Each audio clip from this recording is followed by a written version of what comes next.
गहरी सर्दियों की आहट से पहले का समय था।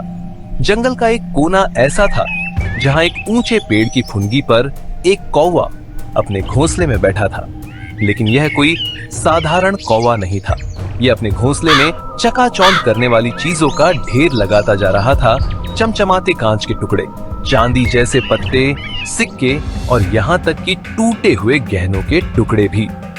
वो हर दिन उड़कर दूर दराज से चमकदार चीजें ढूंढ लाता और अपने खजाने में जोड़ देता। उसे इस संग्रह पर बड़ा गर्व था। देखो मेरे पास कितना सब कुछ है। जंगल का सबसे अमीर मैं हूँ। उसे अपने खजाने से इतनी मोहब्बत थी कि वो किसी को घोंसले के पास फटकने भी नहीं देता था। पेड़ के ऊपरी हिस्से में जहाँ कौवा अपने खजाने में खोया रहता था, वहीं उसी पेड़ की जड़ के पास एक नन्ही मगर चंचल गिलहरी रहती थी। उसका नाम था चुनमुन। चुनमुन दिन भर उछल कूद करती रहती, कभी सूखे पत्तों के ढेर में से बीज निकालती, कभी खोखले तनों में हाथ डालकर अखरोट जमा करती। वो ना सिर्फ खुद के लिए भोजन जमा कर रही थी, बल्कि अपने आसपास के दूसरे जीवों के लिए भी थोड़ी थोड़ी मात्रा अलग रखती थी। उसका घर कोई आलीशान गुफा नहीं था, बस पत्तों और घास से बनी एक छोटी सी मान। मगर वहाँ एक सुकून था, एक गर्मी थी और सबसे बढ़कर वहाँ दूसरों के लिए जगह थी। एक दिन दोपहर के समय जब सूरज सिर के ऊपर चमक रहा था, एक छोटी चिड़िया रोबिन थककर और भूख से बेहाल उड़ती उड़ती आई। उसके पंख फड़फड़ा रहे थे और आंखों में कमजोरी साफ झलक रही थी। वो बमुश्किल पेड़ के नीचे उतरी और हांफते हुए जमीन पर बैठ गई। अरे ओ चिड़िया बहन, तू तो बहुत थकी लग रही है। क्या तूने आज कुछ खाया नहीं? नहीं, सुबह से उड़ती रही पर कहीं कुछ नहीं मिला। जमीन भी ठंडी है और पेड़ भी सूने लगते हैं। चिंता मत कर बहन, मेरे पास है तेरे लिए कुछ। देख, ये ताजा अखरोट है, कल ही इकट्ठा किया है, खा ले और जितनी देर चाहे यहीं आराम कर। गिलहरी ने नन्ही हथेलियों से अखरोट निकाला और बड़े प्यार से चिड़िया के सामने रखा। तू इतनी मेहनत से इकट्ठा करती है, फिर भी बांट देती है। भूख तो सबको लगती है ना, और खाना अकेले खाने से पेट तो भर जाता है, लेकिन दिल नहीं। पास के पेड़ की फुनगी पर बैठा कौवा अपने खजाने में मग्न था, पर उसकी निगाह नीचे गिलहरी की तरफ चली गई। वो देख रहा था, एक तरफ उसका खजाना था जो बोल नहीं सकता, हिल नहीं सकता और ना ही सर्दी में गर्मी दे सकता, और दूसरी तरफ एक नन्ही गिलहरी थी जो अपने छोटे से संग्रह को बांटकर औरों के चेहरों पर मुस्कान ला रही थी। कौवे के मन में एक क्षणिक विचार आया, क्या मुझे भी कुछ देना चाहिए? मगर फिर उसने सिर झटका और खुद से बोला, नहीं, ये सब मैंने मेहनत से जमा किया है, क्यों दूं किसी को? उसने मन की आवाज को दबा दिया और फिर से अपने चमचमाते खजाने में उलझ गया। सर्दी का असर अब धीरे धीरे जंगल पर दिखने लगा था।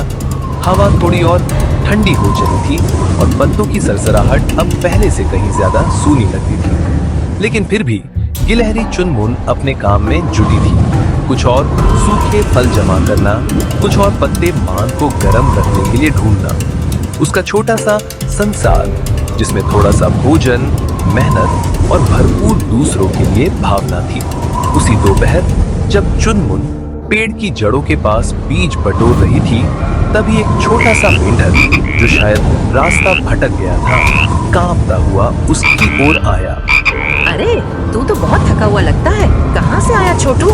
मैं अपनी माँ से बिछुड़ गया। पेड़ के दूसरी ओर जाना था, लेकिन रास्ता भूल गया। बहुत ठंड लग रही है। कोई बात नहीं, डर मत, चल मेरे पास आजा। ये पत्ते गर्म है, थोड़ी देर आराम कर, फिर मैं तुझे रास्ता दिखा दूंगी। ठंड में अकेले रहना सबसे मुश्किल होता है, मगर जब कोई साथ दे तो रास्ता आसान लगने लगता है। मेंढक की आंखों में थोड़ी चमक लौट आई थी। उसने हल्के से सिर हिलाया। चुनमुन ने उसे थोड़ी देर के लिए अपने पास सुला लिया। थोड़ी देर बाद जब मेंढक ने थोड़ा दम महसूस किया, चुनमुन उसे लेकर जंगल की एक पतली पगडंडी की ओर बढ़ी। रास्ते में चलते हुए वो धीरे धीरे उसे समझाती गई, कहाँ से मुड़ना है, कहाँ रुकना है और कहाँ नहीं जाना।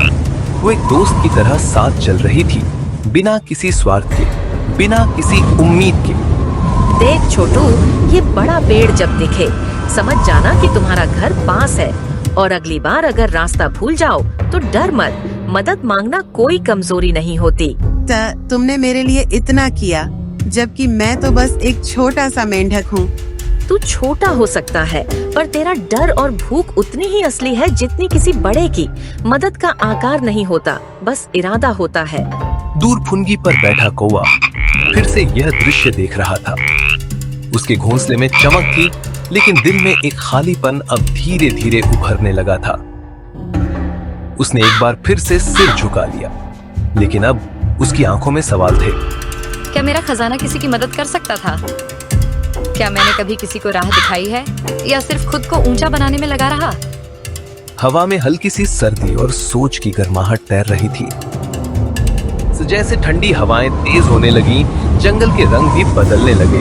पेड़ों के पत्ते पीले, नारंगी और फिर भूरे होकर झड़ने लगे। हर जीव अपने अपने ठिकानों को और मजबूत करने में जुटा था। कोई खाना जमा कर रहा था, कोई पुराने घोंसले की मरम्मत कर रहा था। पर एक अकेला प्राणी था जो पहले से ही सब कुछ जमा कर चुका था और अब बैठा था अपने खजाने के शिखर पर, एकांत में, चुपचाप। वो था कौवा। उसका घोंसला अब किसी जादुई खजाने से कम नहीं लग रहा था। उसमें चमकते शीशे, पुराने सिक्के, रंगीन कांच, टूटी चूड़ियां और हर वो चीज थी जो आंखों को लुभाए।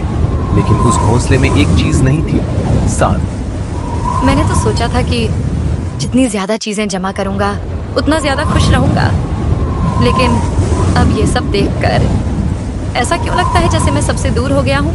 ये तो बस चीजें हैं, ना बात करती हैं, ना हंसती हैं, ना सुनती हैं। इतनी मेहनत से उड़कर लाया, इतनी दूर से, और अब ये सब देखकर भी कोई खुशी नहीं होती। नीचे पेड़ के तने के पास से हंसी की एक हल्की आवाज आती है। शायद गिलहरी चुनमुन अपने दोस्तों के साथ कुछ बांट रही थी या किसी की मदद कर रही थी। वो हंसी कौवे के दिल को चीरती चली जाती है।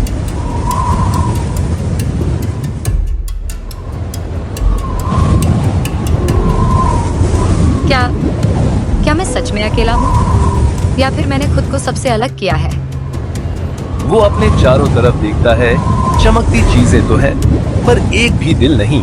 जैसे जैसे ठंड बढ़ती गई, कौवे के मन में अंदर का सन्नाटा और गहरा होता गया। घोंसले की ऊंचाई अब उसे राजा जैसी नहीं, बल्कि किसी कैदी की मीनार जैसी लगने लगी थी। उसकी ऊंचाई उसे अब बाकी जंगल से दूर रख रही थी, और धीरे धीरे उसे पहली बार अपनी गलती का एहसास होने लगा था। ठंडी हवाएं चलने लगी, जंगल में बर्फ गिरने लगी, खाना मिलना मुश्किल हो गया। कौवा अपने खजाने के बीच बैठा ठंड से कांप रहा था। उसके पास खाने को कुछ नहीं था। वहीं दूसरी ओर गिलहरी चुनमुन ने समय रहते बांट बांट कर एक छोटा सा समुदाय बना लिया था, जहां सभी मिलकर खा रहे थे, काम कर रहे थे और एक दूसरे की मदद कर रहे थे। कितना अजीब है, उनके पास मेरे जैसी चमकती चीजें नहीं हैं, फिर भी वो सब मुस्कुरा रहे हैं, और मैं सब कुछ होते हुए भी अकेला, भूखा और थका हुआ हूँ। क्या इन चीजों का कोई मतलब है, अगर कोई उनके साथ बैठकर उन्हें देख ही ना पाए?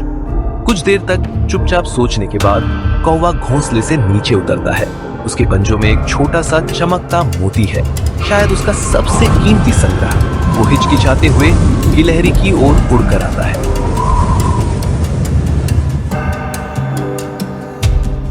चुनमुन, क्या मैं थोड़ी देर यहाँ बैठ सकता हूँ? अरे कौवा भाई, बिल्कुल आओ बैठो, यहाँ सभी के लिए जगह है।